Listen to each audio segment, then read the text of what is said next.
안녕하세요. 책과 산책을 좋아하는 요길입니다. 요길 리뷰 시작합니다.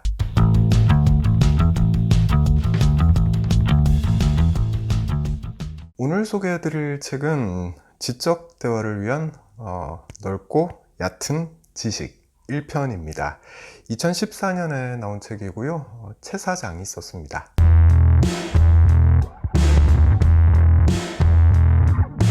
네, 최근에 제가 소개했던 책, 지리의 힘. 이 책에서 제가 못다한 이야기가 좀 있어요.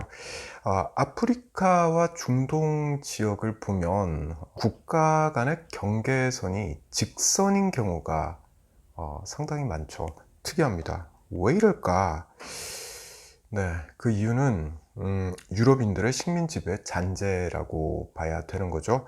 15세기경에 유럽인들이 아프리카 서부에 들어온 이후로 자기네 마음대로 이렇게 선을 그어서 그걸 국경선으로 삼은 거죠.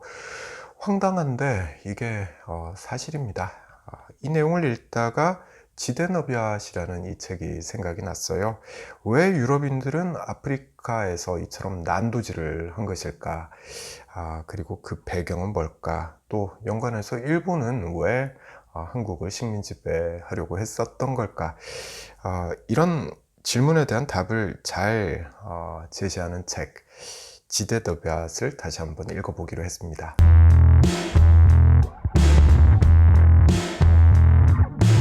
최 사장은 이제 베스트셀러 작가죠. 제가 갖고 있는 이 지데너비앗, 이 책은 무려 520쇄입니다. 엄청나죠. 진짜 베스트셀러 작가인 거죠. 최 사장은 지데너비앗이라는 팟캐스트의 진행자였었고요. 같은 이름의 책을 시리즈로 내더니만 이젠 유튜브에서도 아주 활발하게 활동을 하고 있습니다. 콘텐츠를 매우 재밌게 잘 만드는 능력이 있어요. 배경을 보니까 이해가 되더라고요. 81년생이에요. 1981년생이고 성균관대학에서 국문학과 철학을 복수 전공했습니다. 대학 시절 내내 하루에 한 권씩 책을 읽었다고 스스로 말을 해요. 엄청난 독서량인 거죠. 그래서 머리에 든 것도 많은데 말도 재밌게 할 줄 알고요. 참 대단한 사람이다 라는 생각이 듭니다. 지식 소매상이라는 단어를 제일 먼저 쓴 사람이 아마 유시민 작가가 아닌가 싶은데요. 유 작가가 지식 소매상 1세대라면 아마 이 분야의 신흥 강자가 바로 최 사장이 아닐까 생각을 해요.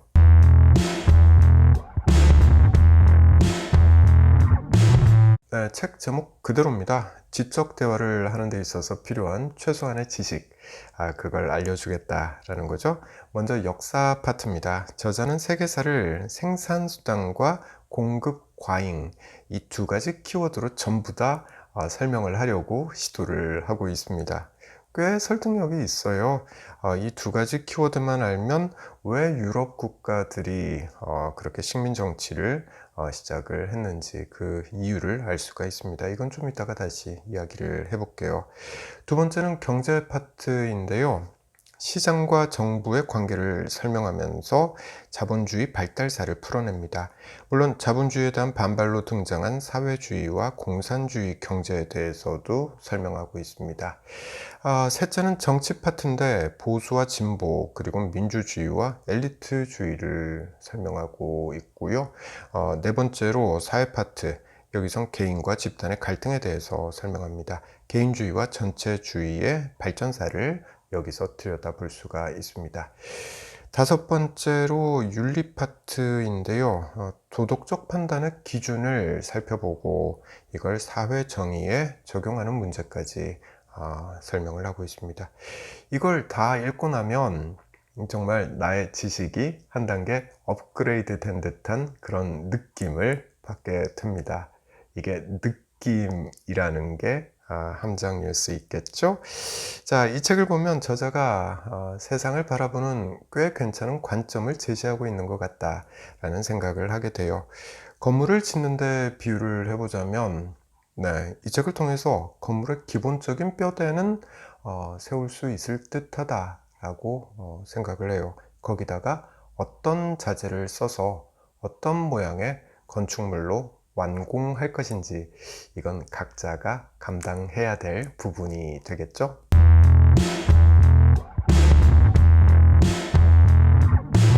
유럽이 왜 식민 지배를 시작하는지, 이걸 이 책은 경제적인 측면에서 해석을 하고 있습니다.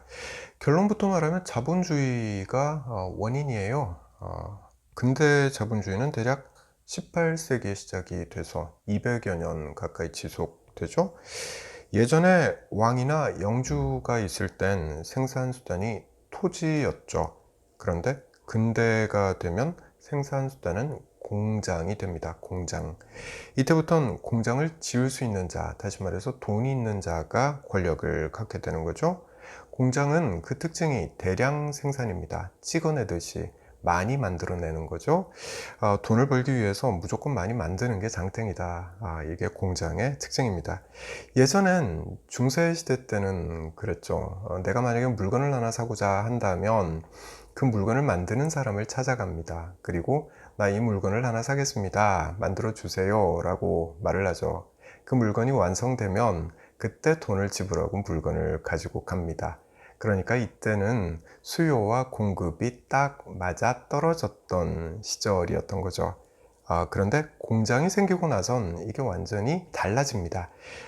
수요는 생각하지 않게 되는 거죠. 공장은 무조건 찍어내는데 열중합니다. 그러다 보니 공급 과잉 현상이 생기게 되는 거죠.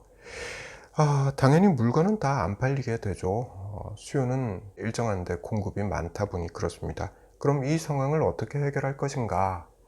네, 여기서 찾아낸 게 식민지배였다라는 게 이 책의 논리죠. 식민지를 만들어서 그 나라의 원료를 가지고 오고 그 원료로 만든 상품을 다시 그 나라에 되팔고, 네, 이게 식민지 지배 경제학이었습니다. 이게 워낙에 많이 남는 장사이다 보니까 너도 나도 식민지를 개척하려고 하죠. 영국은 인도로 갔고요. 스페인은 남미로 갔습니다. 프랑스는 아프리카로 가게 되죠. 제국주의가 시작이 됐던 거죠. 자, 여기까지는 뭐 그다지 새로운 내용은 없습니다. 그런데 저는 이 공급 과잉이 세계대전, 1차 대전과 2차 대전의 원인이 된다라는 최 사장의 설명에 정말 이 책 재밌구나 라는 생각을 하게 됐었는데요. 이런 겁니다. 설명을 좀 해볼게요. 독일이 좀 뒤늦게 산업화를 하기 시작하죠. 독일은 중세 봉건제가 좀 오래 지속이 됐습니다. 그래서 산업화가 늦어졌던 거예요. 뒤늦게 산업화를 했는데 그 결과 독일도 똑같은 패턴을 맞이하게 되죠. 그게 공급 과잉 문제가 시작이 됐다라는 뜻이고요. 그래서 다른 나라들처럼 식민지를 찾게 됩니다. 여기서 문제가 발생하죠. 독일이 식민지를 찾아 나섰을 땐 식민지가 없어요. 다들 차지해버렸기 때문입니다. 네. 늦게 출발해서 그랬던 거죠. 그래서 그러고 있는데 기회가 찾아옵니다. 독일의 동맹국인 오스트리아의 황태자가 러시아 지역에서 민족 문제로 암살당하는 사건이 터지죠. 이게 교과서에서 배운 1차 세계대전의 원인입니다. 이걸 독일은 매우 흐뭇하게 바라보게 된다는 거죠. 왜냐하면 식민지를 개척하는 경쟁에서 뒤처진 독일로서는 공급 과잉의 문제를 해결할 최선의 방법으로 전쟁을 선택할 수 있었다라는 거죠. 전쟁을 일으켜서 남의 식민지를 뺏어오면 된다라는 생각을 했을 법하다라는 거죠. 이 책은 2차 세계대전도 같은 맥락으로 풀이하고 있습니다. 2차 대전 때는 일본도 참전을 하게 되죠. 이 이야기는 좀 더 해볼게요.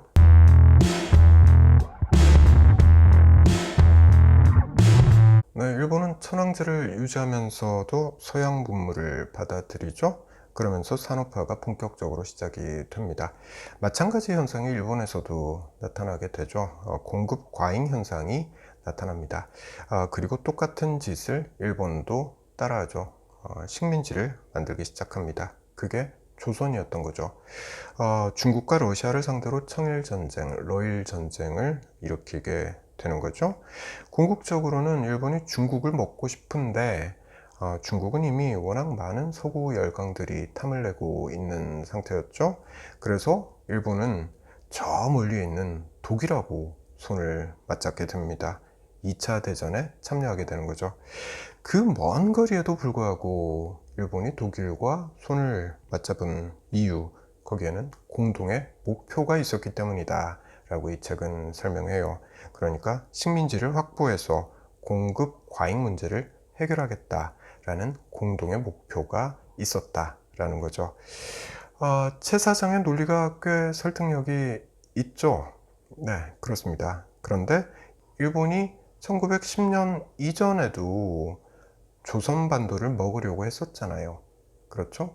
아마 과거 사례를 해석할 땐 제가 지난번에 소개를 했던 책, 지리의 힘. 이 책이 제시하는 지정학적인 해석, 이게 더 설득력이 있지 않나? 라는 생각을 해보게 돼요. 일본은 프랑스나 독일보다 국가 크기가 크거든요. 그런데 국토의 4분의 3가량은 사람이 거주하기 힘든 환경이라고 해요. 또 일본의 산악지역이 많다라는 건 물이 풍부하다라는 의미이기도 하지만은 반면에 평지가 부족하다는 뜻이죠.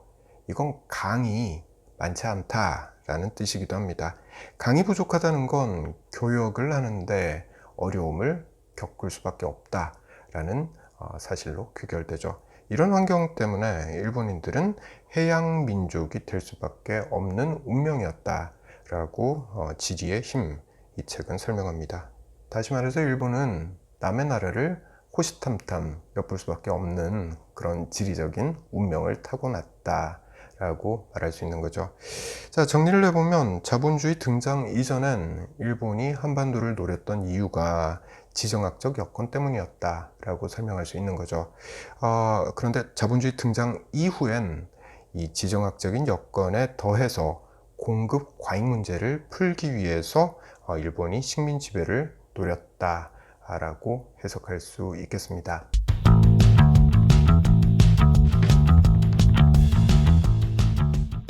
네, 한 가지 사안을 놓고 여러 가지 책을 보면 그 답도 여러 가지를 찾을 수 있는 것 같습니다. 이게 다독의 장점이 아닌가 싶어요.